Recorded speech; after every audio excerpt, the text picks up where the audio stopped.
এই হোয়াইট কালারের ব্লাউজটা আমার এত সুন্দর লেগেছিল। আমার সোনা বাবা এখানে রেডি। এই তো বাবা, চলো।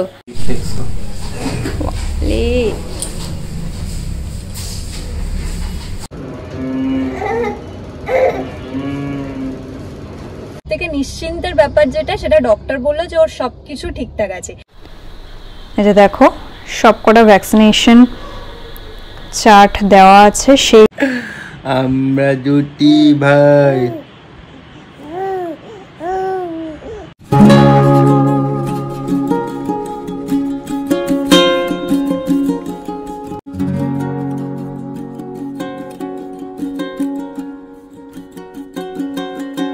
Good morning everyone, welcome to Sunanda's world, welcome to another blog. আজকের হচ্ছে বৃহস্পতিবার 1 আগস্ট, আর আজকের হচ্ছে কিন্তু পাপার ভ্যাকসিন, মানে সেকেন্ড ভ্যাকসিন, যেটা 10 উইকসে পড়ে সেটা। তো আজকের দিনটা আমি ভাবলাম যে কিভাবে কি কাটাচ্ছি না কাটাচ্ছি তোমাদের সাথে একটু ছোট্ট করে শেয়ার করে নেওয়া যাক। আর আমাদের এখানে ওয়েদারটা তো তোমাদের দেখালেই, একদম মেঘলা টাইপের ওয়েদার রয়েছে, মানে বৃষ্টি হচ্ছে সকাল থেকে, মাঝে মাঝে বৃষ্টি মাঝে মাঝে রোদ এরকম হচ্ছে। তার মধ্যেই বর্ষাকালে না পাপা তো একদম টয়লেট করে ভাসিয়ে দিচ্ছে। এক গাদা জামা কাপড় আছে, সেগুলোকে কাচতে হবে, ড্রাই করতে হবে, তারপর ওকে স্নান করানো, অনেক কাজ আছে আজকের, একদম লম্বা শিডিউল। তো চলো স্টার্ট করা যাক। প্রথমেই আমি ঠাকুরের যে পর্দাটা থাকে সেটা তুলে দিই ভোলে বাবার।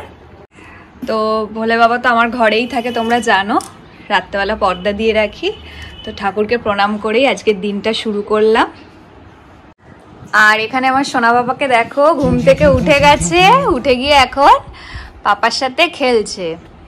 তাই পাপা ওলো বলে, পাপা তুমি করো, পাপা তুমি করো।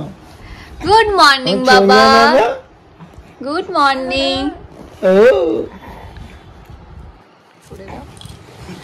Good morning. এদিকে তাকাও, আমার দিকে তাকাও বাবা, আমার দিকে তাকাও। ও বাবালে, খালি বাবার দিকে তাকানো। আজকে ভ্যাকসিন হবে, দুটো পায়ে টুকটুক করে ইনজেকশন দেবে। ও বাবা গো, তাতে কি কাঁদবে তুমি? বলো না মা, আমি কাঁদবো না। হ্যাঁ, তুমি তো আমার ব্রেভ বয়। চলো চলো, স্নান করে নেবে। হ্যাঁ, কি বলছো সবাইকে? ও বাবা, চলো চলো, আসো আসো। এবার সকাল সকাল একটু খেলু খেলু করে নিয়ে পাপা এখন বাবার কোলে যাবে একটু ঘুরতে। প্রতিদিন সকালবেলা হচ্ছে ঘুম থেকে উঠে একটু ছাদে ঘুরতে যায়। পাপা কই দেখি মুখটা পাপার, কই বাবা? তখন হচ্ছে ছাদে ঘুরতে যায়, কিন্তু আজকের মেঘলা বৃষ্টি বৃষ্টি বলে মা যেতে দিচ্ছে না, তাই মনটা একটু খারাপ। তো বাবা এখন ওকে এই ঘরের মধ্যেই নিয়ে ঘুরু ঘুরু করবে। তো চলো পাপা ওদিকে ঘুরুক, আমি এদিকে আমার হাতের কাজগুলো কয়েকটা একটু ছোট করে সেরে নিই। আর আজকের ব্রেকফাস্ট দেখো, খিচুড়ি আর ডিম ভাজা। বৃষ্টি বৃষ্টি ওয়েদারে খিচুড়ি আর ডিম ভাজা মানে জাস্ট জমে যাবে। তো এটাই এখন খেয়ে নিই তাড়াতাড়ি করে, কারণ বেশি সময় তো থাকে না জানোই, তাই জন্য চামচ নিয়ে নিয়েছি, কারণ হাত দিয়ে খাবো, আবার পাপা কেঁদে উঠবে। ও একটুখানি ঘুমিয়েছে, ওকে শুইয়ে দিয়েছি, দিয়ে খিচুড়ি ডিম ভাজাটা তাড়াতাড়ি ব্রেকফাস্ট করে নিই।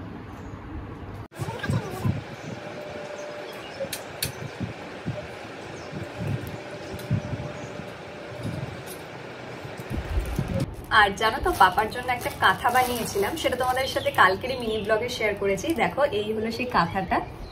এটা এখন একটু কুচকে টুচকে গেছে, ইস্ত্রি করতে হবে, তারপরে ধুতে হবে। এই হলো ওভারঅল কাঁথাটা। সাদার উপরে হলে একটু দেখতে বেশি ভালো লাগতো, তবে এটা মার একটা শাড়ি, আর এই শাড়িটা আমার ভীষণ পছন্দের শাড়ি ছিল, তাই আমি ওই বাড়িতে যখন ছিলাম মার কাছ থেকে এই শাড়িটা নিয়ে এসেছিলাম। আর কাঁথাটার চারধারে না এই বাড়ির মার হচ্ছে শাড়ি ছিল, সেই শাড়ির পাটটা বসিয়ে দিয়েছি। আসন আসন লাগছে দেখতে, ঠিক বুঝতে পারছি না, কিন্তু আমার মনে হলো পাটটা বসালে হয়তো ভালো লাগবে। তো এটাও আজকে ধুয়ে দেবো। আর একটা জিনিস সকালবেলা এসছে, সেটা হলো একটা পার্সেল। সেই পার্সেলটা হলো এই যে, এইটা তোমাদেরকে দেখাই, এই ব্লাউজটা। আমি এই ব্লাউজটা অর্ডার করেছিলাম। অ্যাকচুয়ালি তোমরা দেখেছো হয়তো, আমি সবসময় 3/4 জিনিসই বেশি পরি, আর এখন ঘরে পরার মতন বা এমনি বাইরেও এগুলো পরে যাওয়া যায়। এই হোয়াইট কালারের ব্লাউজটা আমার এত সুন্দর লেগেছিল। আমি ব্লাউজ নিয়ে একজনেরই কাছ থেকে, স্বাগতাদির কাছ থেকে, কারণ ওর ব্লাউজের কালেকশনগুলো ভীষণ ভালো। আমি তোমাদেরকে পারলে একদিন ব্লগে দেখাবো, আমার এত ভালো ভালো ব্লাউজ আছে, মানে রেডিমেড যে এত ভালো ব্লাউজ হয় ওর কাছ থেকেই সবগুলো নিয়েছি। তো তার মধ্যে এই ব্লাউজটা নিলাম, হোয়াইটের উপর একদম দেখো প্রিন্ট করা আছে, একদম পিওর কটন, তবে সাইজটা এক্সক্লুসিভলি বড়, এটাকে আমাকে ফিটিংস করতে হবে। অ্যাকচুয়ালি সাইজ তো ফ্রি সাইজ হয়, তো এটাও একটা পারচেস করলাম, বেশ মজা হয়েছে। মানে অনেকদিন কেনাকাটা তো কিছু হয়ই না বলতে গেলে, পাপা হওয়ার পর থেকে তো আমি বাইরেই বেরোই না, আর কি কিনবো, কারণ কোথাও বেরোই না, কেনাও হয় না। তবে এই ব্লাউজটা দেখে খুব ভালো লাগলো, আর আমার না হোয়াইট কালারের ব্লাউজ একদম ছিল না, তাই জন্য এটাও নিলাম। আর এদিকে দেখো মিস্টার প্রধান বেরিয়েছিল, ও ডাব এনে দিয়েছে আমার জন্য, কারণ যে হারে রাত জাগা হয় ডাব ছাড়া খুব সমস্যা। ডাবের জলটা অতটা টেস্টি না, মানে অ্যাকচুয়ালি ফুল ডাব, শীষ ডাব। আমি একটু মিষ্টি মিষ্টি জলের ডাব খেতে পছন্দ করি, যেটা শাঁস থাকে, কিন্তু এইটা হলো বেশি উপকারী।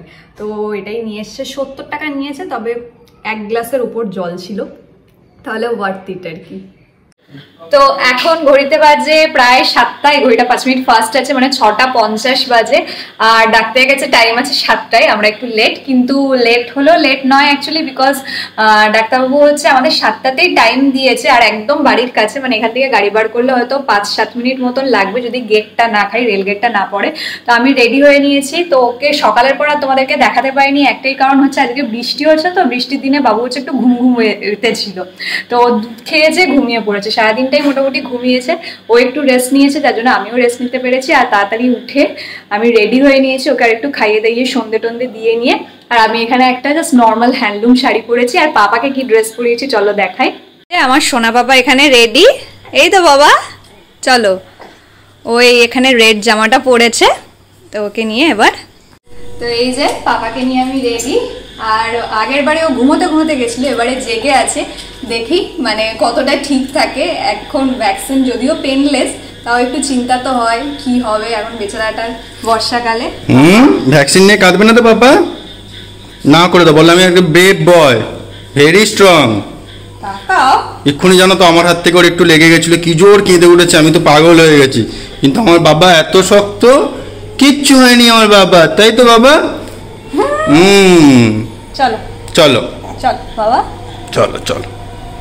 তো বেরিয়ে পড়েছি আমরা, আর অ্যাজ ইউজুয়াল আমাদের গেটে দাঁড়াতে হয়েছে, যেটা সব সময় দাঁড়াতে হয়, এবার জানি না এটা কতক্ষণের জন্য। আর আমার পাপা সোনাকে দেখো, আমার দিকে দেখছো কি বলছে, কত খুশি। এখন পিপির দেওয়া টাওয়ালে, ঠাম্মির দেওয়া কাঁথায় দেখো ও শুয়ে আছে, তাও অন হয়ে গেছে আমার কাছে দিয়েছে। কিন্তু এত বৃষ্টি বাবারে, তোমরা বাইরেটা হয়তো দেখতে পাচ্ছ না। আর এদিকে আমার পাপাকে দেখো, কি বাবা মজা হচ্ছে। এই দেখো পিপির দেওয়া টাওয়াল, ঠাম্মির দেওয়া কাঁথা পরে গায়ে দিয়ে আর কি পাপা যাচ্ছে ভ্যাকসিন নিতে, আমার বাবাটা। চলো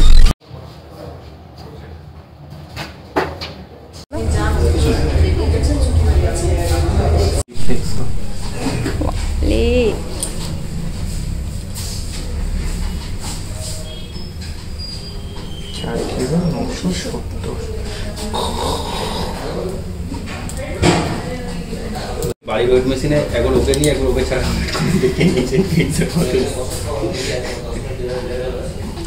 ঘুমিয়ে ঘুমিয়ে করছে দেখো।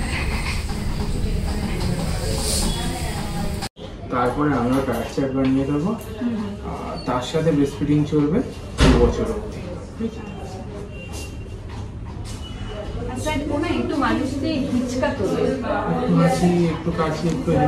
আর হাঁচি করলে একটু মানে জল জল বেরোচ্ছে, আগের থেকে ভালো বেরোচ্ছে।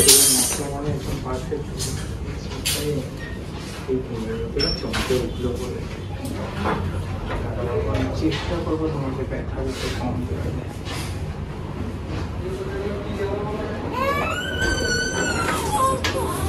ও বাবা কিছু হয়নি বাবা,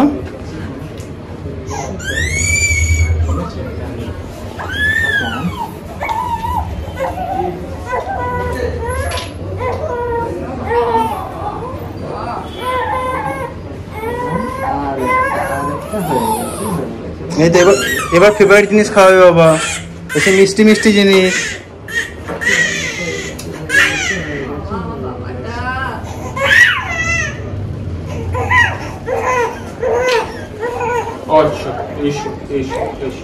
এবার পাপার ফেভারিট জিনিস।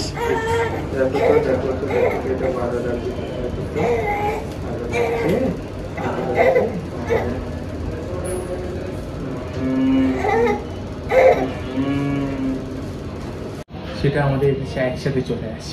হ্যাঁ। তো দেখো পাপা এখানে ঘুমিয়ে পড়েছে একদম, আমার একদম সোনা বাচ্চা, গুড বয় যাকে বলে, কারণ ও হচ্ছে ঘুমাচ্ছিল, ওকে ভ্যাকসিন দিয়েছে, সেই সময় তো একটু কাঁদবেই, জানো সূচ ফোটালে যা হয় ছোট বাচ্চা। তো তারপরে হচ্ছে ওর মুখে রোটা ভাইরাসটা দিতেই ও দেখি চুপচাপ হয়ে গেছিল, তারপরে আমার কোলে এসে আবার ঘুমিয়ে পড়েছে। আর সব থেকে নিশ্চিন্তের ব্যাপার যেটা, সেটা ডক্টর বললো যে ওর সবকিছু ঠিকঠাক আছে। এটা শুনলে একটা মানে মা বাবার কাছে এর থেকে আর শান্তির কিছু হয় না। তো চলো আর দেরি করবো না, বৃষ্টি বাদলের দিন। আর দেখো বাইরেটা পুরো, গাড়িটা দেখো পুরো বৃষ্টি হয়ে কি অবস্থা, গাড়ি ছিল বলে এই একটা সুবিধা। এবার চলো তাড়াতাড়ি বাড়ি চলে যাই, বাড়ি গিয়ে আবার কথা হচ্ছে তোমাদের সাথে। টাটা। তো চলে এসেছি বাড়ি, এসেই পাপা চলে গেছে ওর ঠাম্মির কাছে, কারণ ঠাম্মি হচ্ছে সারা দিন ডিউটি করে এসে অপেক্ষায় থাকে যে কখন ওকে নেবে। আজকে এসে নিতে পারিনি কারণ ও ছিল ডাক্তারখানায়, তো আসতেই ওকে কোলে দিয়ে দিয়েছি। আর পাপা তো এখন ঘুমাচ্ছে, আর ঠাম্মির কোলটাও খুব ফেভারিট ঘুমানোর জন্য।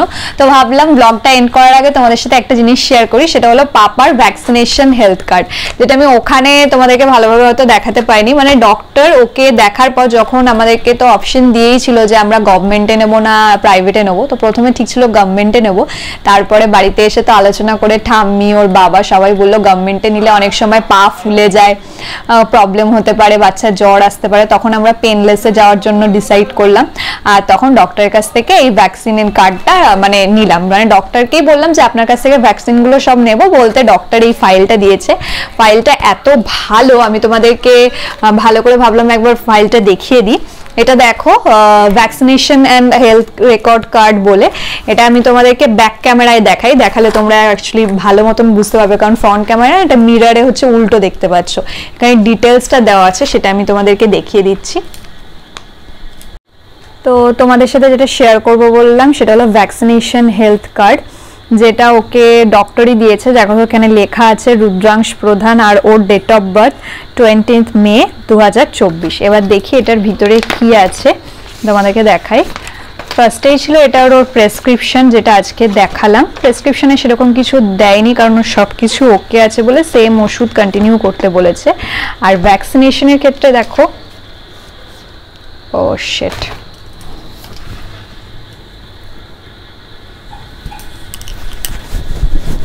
আর ভ্যাকসিনেশনের ক্ষেত্রে দেখো এইটা হলো ওর রিপোর্ট কার্ড ভ্যাকসিনেশনের, যেখানে তোমরা দেখতে পাচ্ছ এখানে হচ্ছে ওর এই যে ওর জন্মের সময় বিসিজি দিয়েছিল, হেপাটাইটিস B1 আর ওপিভি দিয়েছিল। তারপরে 6 উইকে ওর একটা ভ্যাকসিনেশন হয়েছিল এইটা, আর তারপরে এবার হলো 10 উইকে ওর ভ্যাকসিনেশন। ঠিক আছে, 1 তারিখে হয়েছিল ওটা, এটাও 1 তারিখে হলো। আর নেক্সট ভ্যাকসিনেশন আছে ওর 14th উইকসে, সেটা হলো 1 সেপ্টেম্বর। তো এই ছিল এইভাবে পুরো 4টা, এই যে দেখো সবকটা ভ্যাকসিনেশন চার্ট দেওয়া আছে, সেই ওয়াইজে ওর ভ্যাকসিনগুলো চলবে। 14 উইকের পরে আছে একদম 6 মান্থ, তারপরে দেরি আছে 6 মান্থ, তারপরে 7 মান্থ, 8 মান্থ, 12, 15 এরকম আছে। একদম 15-18 বছর অবধি এই ভ্যাকসিনগুলো চলতে থাকবে। আর এটা আছে হাইট ওয়েট চার্ট, এগুলো যেরকম থাকে সেই সবগুলো আছে। এটা ওর প্রথম রিপোর্ট, প্রথম প্রেসক্রিপশন, এটা ওর একটা প্রেসক্রিপশন, এইটা ফার্স্ট প্রেসক্রিপশন, তারপর এটা সেকেন্ড প্রেসক্রিপশন, আর এটা হলো লাস্ট প্রেসক্রিপশন। মানে টোটাল 3 বার ডক্টরকে দেখানো হয়েছে। একবার হসপিটাল থেকে আসার পরেই হচ্ছে ওর একটা চেক আপ ছিল সেটার জন্য, আর একবার হচ্ছে তারপরে ফার্স্ট ভ্যাকসিন পড়লো, তারপর সেকেন্ড ভ্যাকসিন আজকের পড়লো। এই নিয়ে টোটাল ওর 3টে ভ্যাকসিন হলো। এবার আসি ভ্যাকসিন রিলেটেড কথা নিয়ে, মানে যেটা বললাম ওর 3টে ভ্যাকসিন হলো। মানে ফার্স্ট ভ্যাকসিন হয়েছিল ওর, সেকেন্ড হয়েছিল, আর থার্ড তো এটা হলো। ফার্স্টটা কিন্তু ওর জন্মের পরই হসপিটালে হয়েছিল, আর সবকটাই হচ্ছে এই ডক্টরের কাছেই হওয়া, মানে ডক্টর অরূপ রতন মণ্ডল।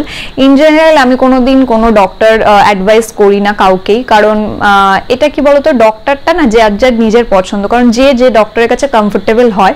তবে আই এম ব্লেসড যে আমি 2টো ডক্টর এমন পেয়েছি, যেটা আমার ডক্টর গাইনোকোলজিস্ট শিল্পিতা ব্যানার্জি, আমি আগের দিনের ভিডিওতে বলেছি, আর পাপার ডক্টর অরূপ রতন মণ্ডল, দুজনেই মেডিকাতে বসেন। তবে এত এত ভালো, আমি মানে না বলে পারছি না, মানে ডক্টর অরূপ রতন মণ্ডল স্যারের কথা আমি না বলে একদমই পারছি না। মানে বাচ্চাদের ডক্টর যিনি অল টাইম ফোন ধরে, যখনই যে কোনো প্রবলেম হলে ফোন ধরে, হোয়াটসঅ্যাপ করলে তার রিপ্লাই দেয়। আর হয় না মানে একটা ডক্টরের কাছে গেলে বলতে কোনো হেজিটেশন নেই, বা ডাক্তার এত একটা কমফোর্ট ফিল দেয়, সব কিছুতে নর্মাল, খুব একটা ওষুধ দেয় না বাচ্চাদের, যতটা না দিয়ে সব কিছু ট্রিটমেন্ট করানো যায় সেই রকমই ডক্টর। এবং মানে ভীষণ ভালো বিহেভিয়ার, ভীষণ ভালো। তোমরা তো ব্লগে দেখেছোই, মিনি ব্লগে আগে হয়তো দেখেছো, আজকের এই বড় ব্লগে দেখছো, মানে এত ভালো ডক্টর না। তোমরা যারা এই কাছাকাছি থাকো তারা পারলে একবার যদি নিজের বাচ্চার প্রবলেম হয় দেখাতে পারো। মানে আমি এটা মা হিসেবে আর একজন মাকে সাজেস্ট করলাম, মানে এটা কি বলবো, হয় না যে আমি মা হয়েছি, আমার বাচ্চা ভালো আছে, যে ডক্টরের কাছে দেখে আমার একটা শান্তি হয়েছে, আমি ভাবলাম তোমাদেরকেও বলি, কারণ তোমাদের টেনশন হলে, বাচ্চা হলে কি টেনশন হয় সেটা মা হয়ে খুব ভালো মতন বুঝতে পারি। তো তোমরাও দেখাতে পারো, আশা করি নিরাশ হবে না। তো যাই হোক, সবার বাচ্চা সুস্থ থাকুক, পাপা যেরকম ভালো থাকুক, প্রত্যেকের বাচ্চা সুস্থ সবল থাকুক, আমরা প্রত্যেকটা মাই তো এটাই চাই, সবকিছু যেন মানে ভালোভাবে চলে। সো এইভাবেই ওভারঅল আজকের দিনটা কাটলো। পাপা মোটামুটি ঠাকুরের কাছে প্রে করি যেন মানে রাতটা ভালো মতন ঘুমায়, কারণ ভ্যাকসিন দিয়ে আসলেই আমার একটা চিন্তা হয় যে জ্বর আসবে কিনা। যদিও গতবারে ওর জ্বর আসেনি, কিন্তু তাও মানে মা হয়েছি তো একটা টেনশন থেকেই যায় যে ওর জ্বর আসবে কিনা, বা এখন ঘুমাচ্ছে শান্তিতে, ঘুম থেকে উঠলে কাঁদবে কিনা, পায়ে ব্যথা হবে কিনা।